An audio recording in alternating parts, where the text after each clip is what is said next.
All right, thanks for making the Locked On Ole Miss podcast your first listen every day. We're free and available wherever you get your podcast, including YouTube. So do us a favor, subscribe to the YouTube channel, hit the bell for notifications, upvote the video, and participate in the conversation. For the month of February, we are 6th in the Locked On College Network on YouTube. So our YouTube channel is doing very well. They like us very much. They always send me graphics and things like that. I do appreciate that. Anyway, this came in after I recorded the first two segments, but I figured you guys needed to know Brian Berg has been hired by Ole Miss as an assistant coach to Chris Beard. He coached with him at Little Rock and Texas Tech before going to Georgia Southern. So we'll see exactly how that goes. And the rumor is yesterday, Al Pinkins was on campus. A friend of mine has direct knowledge of that and has seen exactly how that is. So I think Al Pinkins and Brian Berg, that's like the leaders in the clubhouse to be assistants, but we'll see how it stands for with win case and how that goes as well. Anyway, I'm here with Derek Vandygriff. We're going to do our weekend preview about the Vanderbilt Commodores. How you doing, Derek? Doing good, man. How about you? Man, I'm doing pretty fantastic, honestly. There's this story out of the World Baseball Classic, and it's not Ole Miss related at all, but it's just kind of a cool story. But there's a Nicaraguan pitcher. He's not a professional. He's not listed on any North American professional league, but he made the Nicaraguan national baseball team. Mm-hmm. He went in. His name is Duque Hebert, I think. I'm probably butchering the pronunciation, but it's there. He came into the ninth inning, and I think it was a 6-1 Dominican leading game. So it was just basically garbage time. Get the kid a moment, send him out there to pitch. He proceeded to strike out Juan Soto, Julio Rodriguez, and Rafael Devers back to back to back in the ninth inning and walked out of that stadium that night with a contract from the Detroit Tigers. Yeah, that's pretty impressive. Did you say this happened yesterday? Yes. Okay, so I'm going to go ahead and tie Ole Miss into it then real quick because Lance Lynn pitched for Team USA yesterday, so there's our World Baseball Classic, how we can kind of tie this all together a little bit, right? Even though that's not who he played, but still. But yeah, that's incredibly impressive for somebody that hasn't pitched in the major leagues before. Those are obviously three world-class hitters, three of the better hitters in the major leagues. And I know two of them are lefties. I think maybe all three are lefties. Can't remember who Rodriguez is lefty or not, but I know Soto and Devers both are. And he's a right-hander, if I'm not mistaken. So, yeah, that's incredibly impressive. Yeah, and it's a chance to where one of his first stops, A-ball, is 15 minutes up the road. So there's a chance I might actually be able to go see this guy pitch. So I'm looking forward to that this summer to see how it goes. Yeah, you've got to get up there and see that, man. Anybody can strike those guys out back to back to back. He's got to have a pretty special pitch in his repertoire somewhere that folks just aren't picking up, would be my guess. Yeah, he's got some stuff. Anyway, to Ole Miss, to the weekend series with the Vanderbilt Commodores, the number 3 Ole Miss Rebels, defending national champions, because we have to get that in at the beginning, plays the number 6 Vanderbilt Commodores. I think that's at Hawkins Field in Nashville, if I'm not mistaken. Yeah. This is going to be probably the biggest game of the weekend, not for Ole Miss, just in college baseball, period, because this is a 3 versus 6 series. Jack Doherty is probably going to take the hill to start off. Tell me a little bit about Vanderbilt. Bring me up to speed on the Commodores. Obviously a really good baseball team. They're not ranked 6th in the country for nothing, right? But they're a team that kind of struggles hitting the ball a little bit, which is kind of weird. Of course, you always think about them pitching, and of course they've got the pitching. There's always going to be guys that you see pitch for Vanderbilt in the SEC tournament that have logged 3 and 4 innings all year that come in and throw 97, 98 miles an hour out of nowhere, and you just think, man, where did this guy come from? So they're always loaded with pitching, but they usually hit it really well, and it's a little different this year because they're really not. They have one everyday player hitting over 300 on the entire team. Obviously, guys that don't play near as much don't get as many at-bats. There's a couple of them over 300, but the Duke transfer playing right field, R.J. Schreck, he's the only guy hitting over 300 for him. He's hitting 317, leads the team in average, home runs, doubles, triples. He's kind of doing it all for him right now. Obviously, he doesn't lead the team in RBIs because nobody else gets on base for him, apparently up there in Nashville. So But yeah, he's swinging it real well. Kind of digging into this team, one thing that really caught my eye. Everybody knows about Enrique Bradfield Jr., right? The great leadoff hitter and center fielder for Vanderbilt. If nobody's ever watched him play, you've got to tune in Thursday, Friday, and Saturday and see this guy play. He's absolutely a treat to watch run down balls in the outfield. And if he ever gets on base, he is an absolute menace on the base paths. But he's really struggling this year, only hitting 239. He's actually been caught stealing 3 times already this year after being caught, I think, either 6 or 7 times in his entire career at Vanderbilt the last 2 seasons. He's stolen 93 bases with 7 caught stealings the last 2 seasons going into this year. He's a guy that can absolutely raise hell on the base paths, if you let him on. But he's not able to get on base for whatever reason this year. So I started doing a little bit of digging on him, kind of figure out what's going on with him, because he's got such a good skill set that has been as consistent as he's been so far in his career, really struggling like this. There had to be a reason for it. So I started digging into a little bit of some analytics a little bit, see what's going on with him. His BABIP is way down this year. It's at 254, I think it is, going into this weekend. So I started doing a little bit more digging, trying to figure out what the reasoning is for that. His ground ball rate is pretty much on par for where it's been the last couple of years. And a lot of times, for people that don't know a lot about analytics, your big power hitters and stuff like that, you want them to have a really, really low ground ball rate, right? Because there are usually some really big guys. You want them to hit it out of the ballpark. That's not Bradfield's game. He's a speedster, obviously. You want him to hit it on the ground, and you want him to hit line drives. You want him to keep the ball out of the air. Line drives are fine. That's not a big deal. That's where you're making the optimal contact, splitting gaps, stuff like that, and not giving the outfielders a chance to get underneath the ball. Well, one thing that's killing him so far this year, his line drive rate the past 2 years has been 16.5% and 16.6%. That's all the way down to 7.1% this year for him. So he's not making that optimal contact. He's not driving the ball into the gaps like he had been doing the past couple of years. And his fly ball rate was 34.5% and 30.5%. And that's all the way up to 39.3% so far this year. So a big jump in fly ball rate, big decrease in line drive rate, even though he's got the same ground ball rate. I think that's why you're seeing the big discrepancies in the BABIP, which is ultimately killing his batting average right now and not allowing him to get on base the way he's usually able to do. Last year he hit 317, year before that 335. And like I said, he's down almost 100 points from his freshman year right now, down to 239 this year. But make no mistake, it's a guy that can absolutely kill you if you mess around with him. Walking, for example, right? We've talked about walks so much this year for this Ole Miss pitching staff. Throw the ball in the strike zone. If he's going to hit pop flies and fly balls for you, you take it, because we've got the outfielders out there that can run these balls down. Don't walk this guy, because if he does, a walk can turn into a triple in a hurry with him. He's that good on the base paths. He's that fast. He's that athletic. And as much as we hit the ball, to try our damnedest to keep it out of center field, because there's nothing in there that he can't run down. Just a really, really good player for anybody that hasn't seen him yet. Yeah, it's kind of surprising that he's struggling a little bit this year, but Vanderbilt being 6th in the country with that team struggling offensively the way they are, they must pitch the heck out of it. Yeah, they do.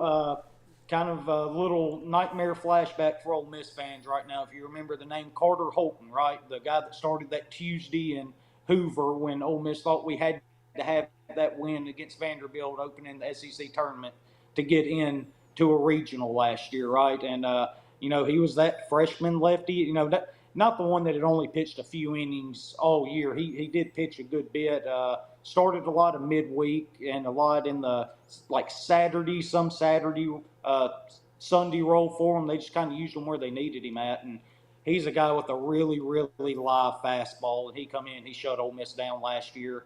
And that Tuesday in Hoover, he's the ace of the staff. He's going to start Thursday for us here. He's the Friday night starter, but he's the Thursday starter, sophomore lefty, 2.21 ERA. Quite frankly, I think he's been a little bit lucky, though. I think Ole Miss can get after him. He's got a 90% strand rate so far this year, which is incredibly high. He's got a 113 whip, so he's allowing runners to get on base every inning. The problem is the hitters at the plate aren't taking advantage of it and driving those guys in.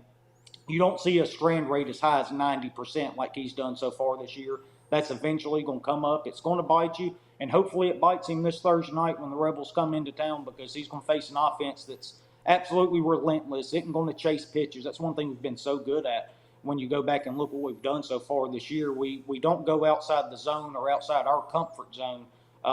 If we get a favorable, just say 3-1 count, for example, we're looking for one pitch in one area. If we don't get it, we spit on it, go to a 3-2 count, and then we open up our zone and protect it top to bottom, east to west, and then we attack it from there. But we don't go outside of the zone very much, and that's one thing that's really helped this offense be so deep top to bottom all year long. So that's one thing he's going to have to navigate. If he allows base runners, then this is the kind of team that can really get to him and finally kind of hammer that strand rate down a little bit, because it's absurdly high right now. Yeah, and this is the game that I'm thankful for the Purdue series and the timely hitting that Ole Miss had to do to get that sweep, that extra inning with win. Coming through late in the game on Sunday, that is actually going to help them, because timely hitting is going to be more important. It's going to be more, honestly, demanded now that SEC play has started. And you've got like Vandy and then Florida and then Arkansas. And it is stupidly hard. Yeah. A&M, LSU, Mississippi State, Georgia. I mean, it just doesn't end. It's in an incredibly difficult schedule. But that's one thing that Mike Bianco and the crew did going into this year, is they made sure that they scheduled teams to get us ready for this, right? Nebraska's a really good team. They're one of the top 5 teams in the Big Ten. It's as a matter of fact, it's a team that beat this Vanderbilt team up in Minnesota when we had that tournament up there. Nebraska ended up getting on Carter Holton a little bit and ended up beating him that night. So, this is a battle-tested team. We didn't just sit here and play cupcakes all the way through. I know we had Delaware there to open the weekend, but then you talk about 4 games against Maryland, getting Nebraska, already played Southern Miss in the midweek. This isn't a team that's just had nothing but cupcakes so far this year and just kind of walked through it. We've earned everything we've got. They're battle tested. They've seen some really good pitchers. Savacool from Maryland, obviously, I know we've talked about him twice already on this podcast this year, but that's an SEC level arm. He could step in for any SEC team and step right into, at the very least, a Saturday role for any one of them. He's that good. And we faced him twice already, and finished 1-1 against him. Really beat him up that last time. So.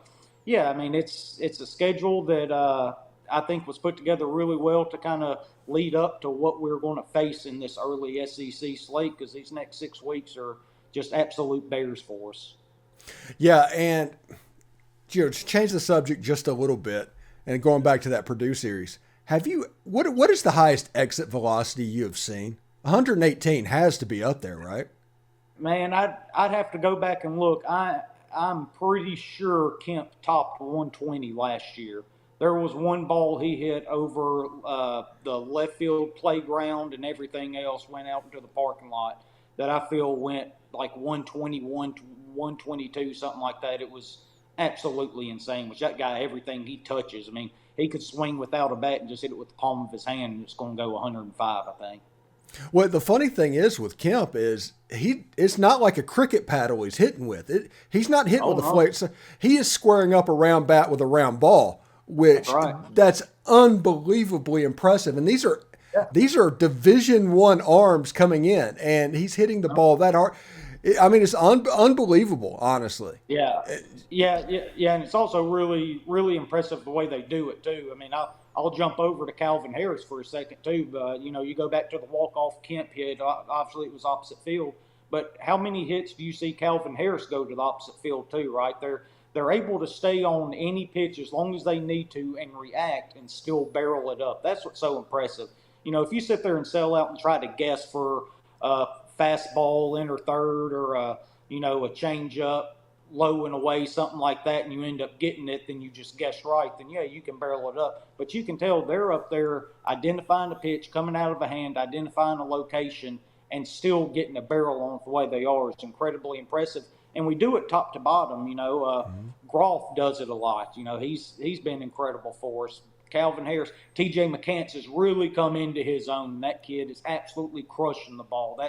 that's the one guy I'm so happy for on this team, the way he's playing right now. He's hitting everything in sight. And, Purdue guy, the coach got a little scared of Kemp on Sunday, so he sat there and walked him 4 times. He Don't got the blame Barry him. Bonds treatment. Yeah. Yeah, there ain't no chance I'd have thrown him a pitch either. But then you turn around, you still got to deal with Calarco, McCants, and those guys in behind him, And I mean, that's what makes this team so special. I was talking to a guy earlier today, and he asked me, do I think that this offense is better than last year's? And I never hesitated. Yes, this offense is better than last year's because of how deep it is. Like, that's what's incredible. 1 through 9, if you try to take a break, if you try to pitch around a guy, something like that, the guy right behind him is going to pick him up, and he's going to drive him in, and he's going to make you pay.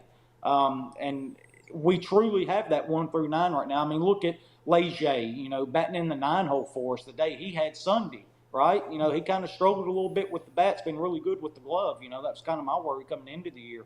But he come up with some big hits for us Sunday, and then he's down in the 9-hole. And Chatagnier was down in the 9-hole earlier in the year, and he's hit so good. He's moved up to 6th and 7th. And but right now the guys down at the bottom part of the lineup are swinging so good it's hard to keep them there. But now you're having trouble figuring out where you can move them up to.